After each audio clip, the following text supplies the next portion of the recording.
Hey, what's going on, everybody? Welcome back. This is my first video since the Week 18 preview. It's been a while since you guys have seen me, and I've created some content, so I'm excited to get into this first episode tonight. I'm gonna go ahead and get right in. Just like I told you guys, I'm gonna preview these Wildcard Weekend games. I'm gonna do these videos individually. So I'm starting with the first wild card game. That is this Saturday. We got the Las Vegas Raiders traveling out to Cincinnati to face the Bengals. Now this game is going to start at 4:30 p.m. Eastern time for those that are unaware. And this will actually be the second time that these two teams meet this season. These two teams met in Las Vegas back on November 21st, and the Bengals put a whooping on them. They end up winning that game 32-13. So the Bengals got to be entering this matchup, obviously, with a lot of confidence. Now, as always, as I did with my preview videos throughout the season, I'm going to dive into the injury report. One thing I'm going to do with these playoff videos, I am going to take a look at this is some standard stats as far as their rushing, total yards per game, rushing yards per game, passing yards per game, their points per game, and I'm looking at a defense perspective as well too. But really quick, let's just go over the injury report for both teams. It's relatively short. For the Raiders, Jonathan Hankins is questionable with a back and knee. But that's a huge loss because Darius Philon, that guy that was showing out a lot on that defense against the Chargers on that epic Sunday night game, he was placed on IR. So with Philon out and now with Hankins kind of questionable, that kind of makes the interior of that Raiders defense a little vulnerable right now, where if the offensive line was hitting on all cylinders, they could really hit some inside runs with Joe Mixon. So that's something you can already keep an eye on for this matchup on Saturday. And then as far as the Bengals injury report, there's 3 players, but nobody really of a big note that I think would be an impact of the game if they're less than 100% or if they end up being ruled out. But Josh Tua is doubtful with his knee. Jalen Davis is questionable with an ankle, and then Stanley Morgan is questionable with his hamstring. Those guys are more special team guys, backup, role player type of players. So not a huge loss if they are unable to go. I would consider the Jonathan Hankins injury the more of the biggest note as far as entering this game on Saturday night. Now, as you guys can see, I got the stats listed there on that little graphic I put together for this episode. What we're going to do is I think I'm going to take a look at the Raiders offense versus the Bengals defense. I'll take a look at that and how I think that's going to go. Now, taking a look at the Raiders offense really quick, as far as their yards per game, this season they averaged 363.8 yards per game. Now it ranks 11th in the NFL. Now their rushing, it wasn't that effective this year. They leaned more on the pass, as you can see. They averaged 95.1 rushing yards per game. That ranks 28th in the NFL. So that's a bottom 5 in the NFL.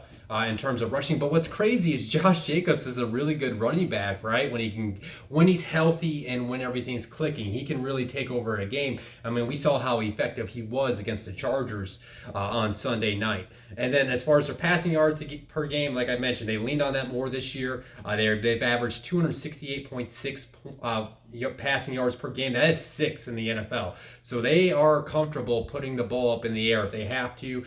Derek Carr he's definitely put together one of his best seasons thus far in his career. But one thing to note is Derek Carr has thrown more interceptions than he ever has in his career, and he has fumbled the ball more times than he has in his career. So there is an opportunity for turnovers. Now, he might be more comfortable pushing the ball down the field. Now, I think that's the kind of give and take, because if you guys know me, but Derek Carr, entering the season, my biggest problem was him pulling the trigger on those deep shots. So I'm happy that he's been doing that, but obviously I think, with him taking more deep shots, that has led to more interceptions from him this year. It's a give and take, man, because they'll get defenses sleeping on big shots, and it will change the game and change the outcome of a drive when he does hit those with like Zay Jones or Deshaun Jackson, even Darren Waller, even Bryan Edwards. He can work down the boundary. Now, their points per game as an offense, that's where they haven't really been converting their drives into touchdowns, even though they can be able to move the ball through the air. They're only averaging 22 points a game, which is 18th in the NFL. So that's bottom half of the league right there. So that's where you kind of wonder is if this matchup would get into a potential shootout between these two teams. can the Raiders play catch up with the Cincinnati Bengals? Now, looking at the Bengals defense matching up with them, the Bengals have given up 350.8 yards per game. That ranks 18th in the NFL. So they do give up some yards, and you can move the ball against them. More specifically, through the air, because as you guys can see, they're really stout against the rush because they have a really good, strong front four with Sam Hubbard, Trey Hendrickson, Larry Ogunjobi, and DJ Reader. They can all eat up space in the middle of that defense. And they only give up 102.5 rushing yards per game, which is the 5th best in the NFL. But then when you look at the passing, which if you look at the Raiders, how they've been throwing the ball more, that might be where they might be able to attack them. They give up 248.4 yards per game through the air, which is 25th in the NFL. So you're kind of seeing this where the strength of the Raiders offense is their passing attack, and the weakness of the Cincinnati Bengals is their passing defense. So that's where that's where the Raiders can maybe try to take advantage of it, and maybe try to put the ball in Derek Carr's hands and see if he can win them the game on the offense. Now, the Bengals defense, they have been giving up 22.1 points a game. That's 17th in the NFL, bottom half of the league. So you can somewhat put up points. Teams have been averaging at least an average of 3 touchdown scoring drives against them. So that's what you're kind of looking for in this matchup. Now, looking at the players and everything, like I said, you got the strength on strength in terms of running. You got a strength on the weakness, which is the Bengals can really stuff the run. They can bottle up Josh Jacobs, and they can put this game on Derek Carr. But the problem is you can throw the ball against this Bengals defense. The back end of the defense, though, they still got some playmakers back there. So Derek Carr does have to avoid those turnovers that he's been doing, because a guy like Jesse Bates, he's a ball hawk. He'll fly all over the field at the safety position, and he'll pick up Derek Carr. If he puts one up in the air that hangs up in the air just too long, he will pick off Derek Carr. And same thing with Mike Hilton. He's a really good slot corner, one of the better slot corners in the league. So that's the matchup you got to watch. Like, it's Hunter Renfrow versus Mike Hilton, and if they're going to double team him, and see if they can be the team that can disrupt the chemistry between Hunter Renfrow and Derek Carr, because that's what's been picking people apart. It's not been the Darren Waller. And Darren Waller, hey, he can go off against this team too, by the way. I'm not taking anything away from Darren Waller, but as far as this season, the connection has been Derek Carr and Hunter Renfrow. So if Mike Hilton can do his job, maybe he kind of gets some help on some points as far as attacking him and keeping him somewhat in check and disrupting that flow of chemistry between him and his quarterback. That's where they can mess with this passing attack and get them off the field. More times than not. But with that being said, like I said, the Bengals, they do give up the points. They can give up some yards through the air. I know the Raiders only scored 13 points against them last time, but I think this Raiders, with how confident they've played over the last couple weeks, I think they can put together 3 touchdown drives against the Bengals. Now, moving on to the flipping sides of the ball, when you look at the Bengals offense, they're a team that also leans on their passing attack, even though they have a really good running back in Joe Mixon. And Joe Mixon actually finished in the top 5 in terms of total rushing yards this season. But taking a look at their offense, as a whole, they averaged 361.5 yards per game, which is 13th in the NFL. Like I said, their rushing attack doesn't get a lot of yards. They average 102.5 yards a game. That's 23rd in the NFL. But like I said, Joe Mixon still finished as a top 5 running back in terms of rushing yards. So it's not like they can't run the ball. It's just when you got a guy like Joe Burrow, that's such an early upcoming riser, is one of the best quarterbacks in the league. Of course, you're going to use him when he has all 3 weapons that he does in that wide receiver corps. And, CJ Uzomah is a good receiving tight end as well. Now, their passing yards, game, they're a top 10 offense. 259 yards a game from Joe Burrow in that passing attack, which is 7th in the NFL. And then you look at the points, they put up points too. They average 27.1 points a game, which is tied for 7th in the league. Now, you take a look at the Raiders' defense, it's kind of middle of the pack when you look at all the numbers, right? They give up 337.2 yards per game, which is 14th in the NFL. Their rushing yards per game, they give up 114.3, which is 19th in the NFL. So again, like I said, if Jonathan Hankins is out, Darius Philon's already gone, that middle of that defense might be suspect, where Joe Mixon can break off a couple runs in the middle of the defense. But Denzel Perryman's having a good year at the linebacker position too, so I would assume he can help keep that in check. And they still got like Solomon Thomas on that front four as well. Then their passing attack, it's 13th in the NFL at 222.9 points. So this is a team where you could run or pass on them, kind of, right? It's like, I think at some points in some games they're pretty good against the run, and in some games they're kind of good against the pass. It really depends on Max Crosby and Yannick Ngakoue. When those guys are coming off the edge really hard, especially Max Crosby, we saw what he did against the Chargers last week. He could totally disrupt the flow of a game. And the thing with this Bengals team, Jonah Williams is fine on the left side, but Riley Reif is done for the season, so they're back to the backup right at tackle. And we saw what Max Crosby did against Storm Norton last week, so they are going to have to chip him. Joe Mixon might not have a big game in the passing attack because he needs to be there helping out that tackle. Same thing with CJ Uzomah. You might not see that tight end have a big game because he might have to either stay in and help that right tackle, or they have to chip him with CJ before he goes out on his blocks. Because if they don't do that, Max is going to take over the game. The guy's what do they call it? I went blank. He's got such a big wingspan. I'm already forgetting the bird that they call him. I apologize for dropping the ball on that, but you get what I'm saying. The guy can disrupt the pocket, and that's what the biggest problem is.